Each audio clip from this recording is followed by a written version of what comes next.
காலையிலே நேத்து ஸ்கூல் போம்போதே சொல்லிட்டு தான் போயிருந்தான். ஈவினிங் 10 மினிட்ஸ்க்கு முன்னாடியே வந்து எனக்காக வெயிட் பண்ணிட்டு இருக்கணும். இல்லாட்டினா என்ன ஸ்கூல் பஸ்ல கூட்டிட்டு வந்துருவாங்க அப்டின்ட்டு இருந்தான்.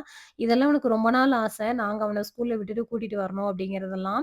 ஏன்னா, அவன் 1 இயர் ஊர்ல இருக்கும்போது எல்கேஜி போயிட்டுருந்தான். அப்ப வந்து பக்கத்துல உள்ளவங்கலாம் பேரண்ட்ஸே பிக்கப், ட்ராப் பண்ணுவாங்க. அத பார்த்து ரொம்ப ஏங்கி போய் ஒரு நாள் என்கிட்ட வந்து கேட்டான். எனக்கும் ரொம்ப ஆசையா இருக்கு. அப்பா என்ன ஸ்கூல்ல விட்டுட்டு கூட்டிட்டு வரணும்னு. எப்ப வருவாங்க அப்டின்னா, என்னால பதிலே சொல்ல முடியல. ரொம்ப கஷ்டமா இருந்துச்சு. ஏன்னா, அவங்க வந்து அந்த டைம்ல கத்தார்ல இருந்தாங்க. வரவும் முடியாது. வந்தாலுமே மே மந்த் தான் வருவாங்க. அதனால இதுக்கான வாய்ப்பெல்லாம் அமைஞ்சதே கிடையாது. அதனாலேயே இப்பலாம் இவங்களுக்கு லீவ் இருக்கும்போதெல்லாம் அவங்க வந்து பிக்கப், ட்ராப் பண்ணிருவாங்க. முடியாத பட்சத்தில அவன் பஸ்ல வந்துருவான். ஈவினிங் ஷாப்பிங்லாம் முடிச்சுட்டு, அப்படியே வந்து அவனோட பாஸ்போர்ட் ரினிவல் பண்றதுக்காக கொரியர் போட வேண்டியது இருந்தது. அதையும் போட்டுட்டு பார்க்கிங்ல வந்து ஒரு கார்ல அந்த நாய்க்குட்டி அவ்ளோ சமத்தா உட்கார்ந்திருந்தது வேடிக்கை பார்த்துக்கிட்டு. ஆனா நான் பெத்ததும் சீட் பெல்ட் எல்லாம் கழட்டி போட்டுட்டு சீட்ட ஏத்துது, பக்கத்துல உள்ளவன அடிக்குது, எல்லா சேட்டையும் பண்ணுது. அப்பதான் தெரிஞ்சுச்சு, ஏன் அமெரிக்கால உள்ளவங்கலாம் பெட்ஸ் வளர்க்கறத மொத ஆப்ஷனாவும், கிட்ஸ் வளர்க்கறத 2வது ஆப்ஷனாவும் வச்சிருக்காங்கன்னு.